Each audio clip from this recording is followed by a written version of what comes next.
Hello दोस्तों, पिछले कुछ वीक्स में हम बात कर रहे थे बोन्स और जॉइंट्स की हेल्थ की, यानी हमने बात कर रहे थे आर्थराइटिस की।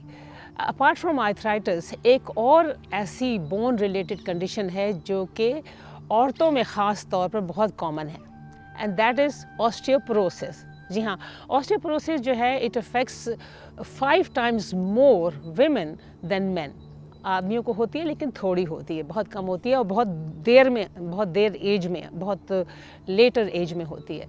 So in fact 30% of women they have osteoporosis. आप अंदाज़ा करें, तो इसका मतलब है कि बहुत कॉमन है ये बीमारी।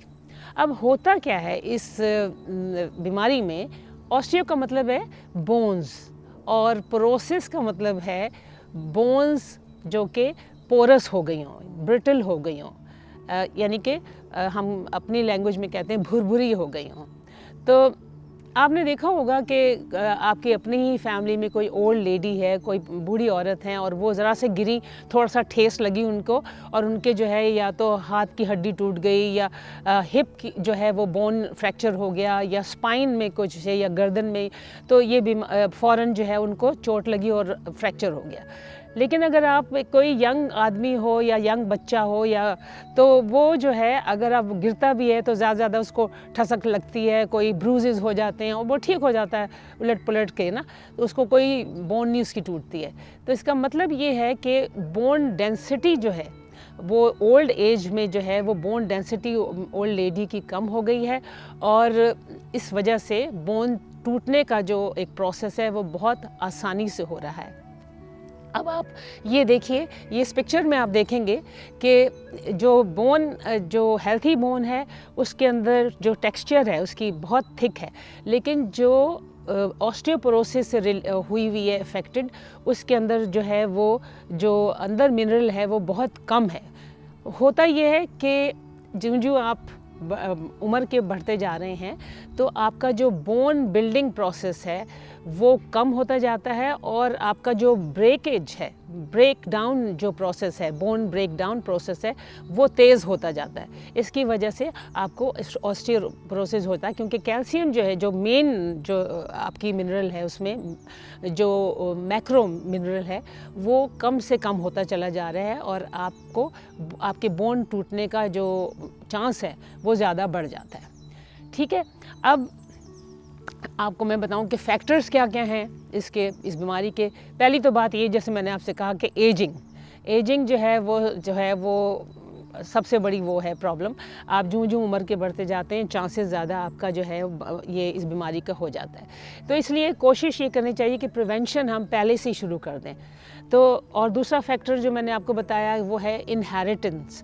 अगर आपकी मदर को हुआ है या आपकी जो क्लोज कोई रिलेटेड हैं लोग, उनको ये बीमारी हुई है तो आपके चांसेस ज़्यादा बढ़ जाते हैं जल्दी होने के, या मतलब होने के चांसेस ज़्यादा बढ़ जाते हैं।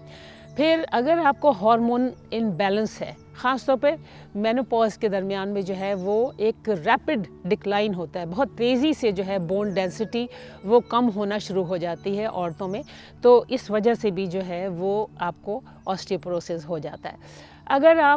अगला पॉइंट है कि अगर आप सही खाना खुराक नहीं खा रहे हैं, कैल्शियम से उसमें रिच जो है आप खाना नहीं खा रहे हैं, यानी कि डेयरी प्रोडक्ट्स नहीं खा रहे हैं या उसको डेयरी प्रोडक्ट को रिप्लेस करने के लिए कुछ नहीं कर रहे हैं, तो आपकी जो बोन्स हैं उसमें कैल्शियम की कमी हो सकती है और दूसरे भी न्यूट्रिएंट्स की कमी हो सकती है अगर आपकी बैलेंस डाइट नहीं है तो इसकी वजह भी हो सकती है। एक और फैक्टर जो है वो ये है कि आप रिड्यूस करें अपने स्ट्रेस को, ये एक और पॉइंट है।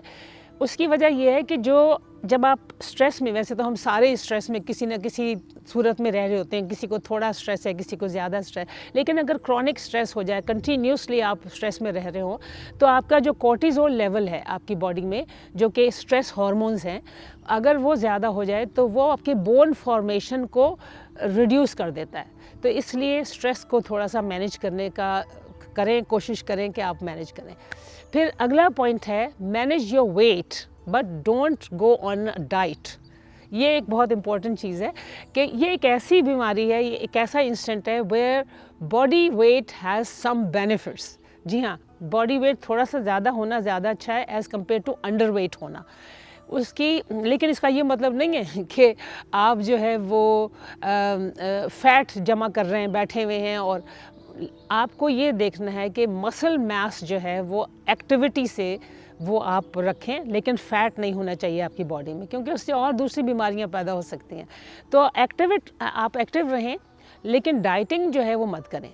तो ये ज़्यादा बेहतर है कि, क्योंकि बहुत सी औरतें ऐसा होता है कि मेनोपॉज जब होता है तो वो उनका वेट बढ़ने का, they are vulnerable to become overweight, तो वो फ़ौरन जो है वो डाइटिंग पे चली जाती हैं।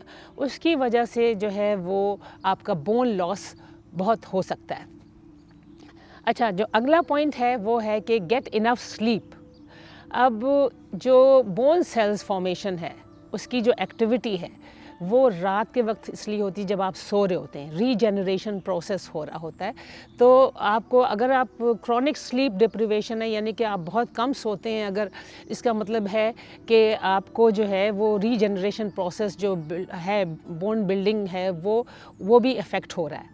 तो ये आप कोशिश कीजिए कि इस चीज़ को, इंसोम्निया अगर है तो उसको थोड़ा सा डील करना आप सीखिए। और बहुत सी वीडियोस भी हैं, जो मेरी वीडियोस भी हैं, जिसमें आप देखेंगे कि इंसोम्निया के लिए आप क्या क्या कर सकते हैं। विटामिन डी भी, हाँ, जब आप कम सो रहे हैं तो विटामिन डी की भी जो है वो डेफिशिएंसी हो जाती है आपकी बोन फॉर्मेशन के लिए, जो कि बहुत ज़रूरी है। अब अगला पॉइंट है मिनिमाइज़ इन्फ्लेमेशन। अगर आप स्टेरॉइड्स खा रहे हैं किसी बीमारी की वजह से, तो इसका मतलब है कि वो बीमारी क्यों है? क्योंकि आपकी बॉडी में इन्फ्लेमेशन है। इन्फ्लेमेशन जो है अगर आप कम कर देंगे तो आपको जो है बीमारी कम होगी, और बीमारी कम होगी तो आपको स्टेरॉइड कम खाने की ज़रूरत पड़ेगी। अब इन्फ्लेमेशन जो है, मैंने आपको बताया था, बहुत सी बीमारियों की जड़ है। तो आप ये करें कि जो है वो एंटी इन्फ्लेमेटरी डाइट वगैरह जो है वो आप लेने का कोशिश करिए। ये आपको मैंने, ये भी अगेन आप वीडियोस देख सकते हैं, उसके बाद मैंने बताई है आपको कि एंटी इन्फ्लेमेटरी डाइट जो है वो क्या क्या है, वो कौन सी है। उसमें फ्रूट्स हैं, वैसे ब्रीफली मैं आपको ये कहूँगी, फ्रूट्स हैं, वेजिटेबल्स हैं, नट्स हैं, सीड्स हैं, बीन्स आपके उसमें होनी चाहिए डाइट में। मछली जो है, fish is very good, and then low fat dairy products, they are really beneficial. और होल ग्रेन, बजाय वाइट आटा खाने, वाइट चावल खाने, या ये पास्ता और ब्रेड, जो कि ये रिफाइंड फूड्स हैं, इनको आप कम से कम खाइए, क्योंकि ये आपकी बॉडी में इन्फ्लेमेशन पैदा करते हैं। तो आप प्लीज़ ये चीज़ जो है, डाइट जो है वो बहुत इम्पॉर्टेंट चीज़ है आपकी इस इन्फ्लेमेशन को कम करने के लिए। इन्फ्लेमेशन कम होगी तो स्टेरॉइड्स आपको खाने की कम से कम ज़रूरत पड़ेगी। तो ये आप इन्फ्लेमेशन के ऊपर जो है मेरा वीडियो ज़रूर देखिए, और वो कौन से ऐसे जो फूड्स हैं जो कि इन्फ्लेमेशन पैदा करते हैं, ये भी उसमें बताया गया है। अब अगला पॉइंट है exercise builds bones. Staying active is one of the most important factors in bone health. आप कहते हैं ना, जैसे कि किसी भी मसल हो, चाहे आपका ब्रेन हो, चाहे कुछ हो, यूज़ इट और लूज़ इट। अगर आप उसको यूज़ नहीं करेंगे तो बोन्स का भी यही हाल है कि अगर आप उसको यूज़ नहीं करेंगे तो आप उसकी डेंसिटी को लूज़ करने लग जाएंगे। अब सही टाइप की एक्सरसाइज करना आपको ज़रूरी है, और वो होंगी आपकी जो है वेट बेयरिंग एक्सरसाइजेज, जो कि आपकी बोन की मिनरल को स्ट्रेंथन करती हैं और उसके लॉस को कम से कम कर देती हैं। बहुत सिंपल सी एक्सरसाइज है जो कि मैं आपको अक्सर बताती हूँ, वो है वॉकिंग है। फिर आप अगर रन कर सकते हैं तो रनिंग बहुत है। ये दोनों बहुत आसान और बहुत, these are the best exercises for osteoporosis. और योगा भी जो है वो बहुत इम्पॉर्टेंट है। वो इसलिए कि योगा है या पिलाटीज़ है, वो इसलिए कि आपका बैलेंस और फ्लेक्सिबिलिटी को इंक्रीज़ करती हैं, जिससे आपका गिरने का, मतलब इम्बैलेंस होना या गिरना जो है वो उसका रिस्क कम हो जाता है। तो ये चीज़ें आप दिमाग में रखिए। और अब मैं अगली जो बात है वो ये है कि एक सिंपल टेस्ट है जो कि आपको ये जानना ज़रूरी होगा कि भाई बोन, हमें कैसे पता कि हमारी बोन डेंसिटी जो है वो ठीक है, सही है या नहीं है। तो उसके लिए एक बहुत सिंपल टेस्ट है, और उसके लिए आप अपने डॉक्टर से बात कर सकते हैं। वो स्कैन है एक, जिसे डेस्का डेक्सा स्कैन कहते हैं, तो वो आपको बता सकता है कि who is at risk of osteoporosis. So will talk about this in my next video. So keep watching, keep sharing and keep subscribing. Thank you.